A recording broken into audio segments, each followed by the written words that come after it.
Okay, what I do and what I do for a living and I enjoy doing essentially is brand strategy.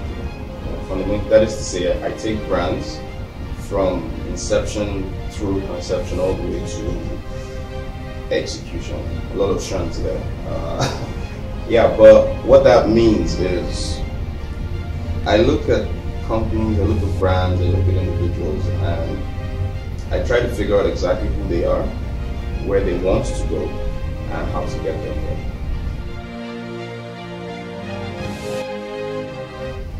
Wow. I've been in this business for, I think I can say, a decade. I know I don't look at it really young. I wish. No. But yeah, I've been in this business for a decade. I started off with copywriting, advertising. Did that for a bit. Ran into a few other industries, but I kind of still always stuck to strategy, marketing, communications, branding in that sense. Took off for a bit more learning, did a bit more learning, did a master's in marketing communications, and have been doing this, working here in Gr8an for, well, we like to call it Gr8an 2.0 because we had started Gr8an about 5-6 years ago.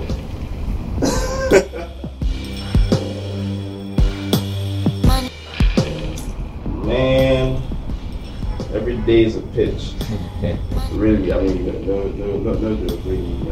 I get up with the attitude of someone presenting to the world every day, and everything I do, every time I run around, the actual pitches, walk into an office, talk to people, present your ideas, present strategies, everything to them. I agree, those would probably be on average, let's say for last year, wow, probably in the high double figures, really high double figures.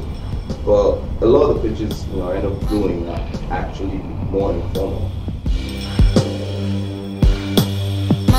It's like asking, how important is your opening line when you see a really hot chick? You know what I mean? Like, you can lose everything from jump. You know what I mean? You walk out and ask her if she's an angel because it looks like she has wings or something. She lost the whole deal right there. Because the pitch is everything. In the pitch, you're really just presenting yourself. People want to do business to make money, but they also want to do business with people that they have an affinity for, they like, they understand, or they feel have the same direction they're going with them. So essentially, your pitch is your first introduction. You got to do it right.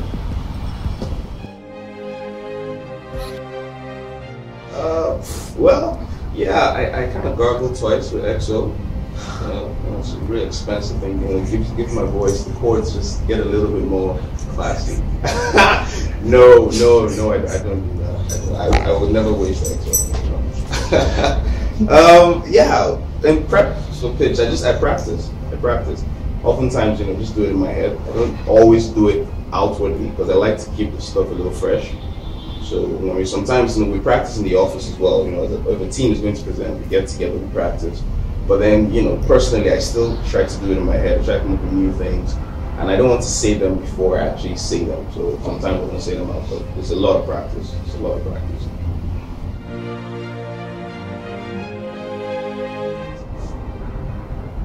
Oh, usually it's a good sign when they don't look confused. It's a really good sign. It's also a good sign when they're asking questions.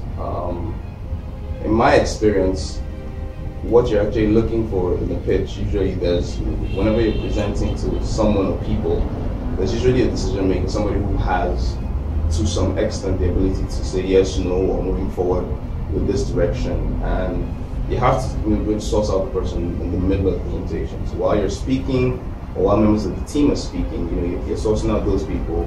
You look at little things. Are they asking questions? Are they engaged? Do they, in some situations, you actually have people leaning forward while you're talking? Do they laugh at the jokes you crack? Do they get them? There's a need for that understanding and that, automatic camaraderie. That's why, like I said at the beginning, pitching is about selling yourself. So, you want to walk in there and begin automatically to connect to the people. So, yeah, those are the things you're looking for. You're looking to see that you're carrying them along, they understand what you're saying, before you get to the final bit, which is what sells everybody, of course, right? Everybody gets to the finance and they go, okay, and then that is kind of the point where you're able to, after you've gotten them interested in what the strategy is, that's how you execute it. So pretty much, yeah. They ask questions, they look interested, they smile, they laugh, they kind of know.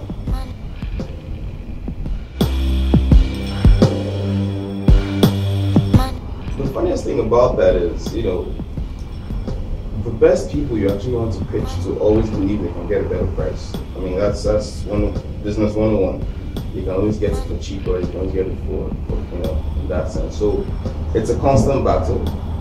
Situations where you have a budget given to you are the best, so they come at you and say, okay, this is how much we want to spend, and then that almost never happens in Nigeria, sadly. But yeah, usually what happens is, this is why the reason again goes back to your pitch having to be really tight. If I come at you, we've had pitches where we've gone and we've given ideas and strategy that is so out of the box and so mind blowing that by the time you come to the financials and say, okay, this is what it's going to cost to get this done, people are not really as focused on how much it's costing to get it done as much as they're focused on can they really do it. So they're not really concerned about how much they're spending for it. They want to be convinced that you can do what it is you're saying. So we try to push that direction a lot. It's not really about focus on the money, but the results you expect. So something we throw in most of our presentations usually is we try to throw in evaluations, return on investments to prove, so there's some level of accountability and credibility in how exactly your investment is making money for you in that way.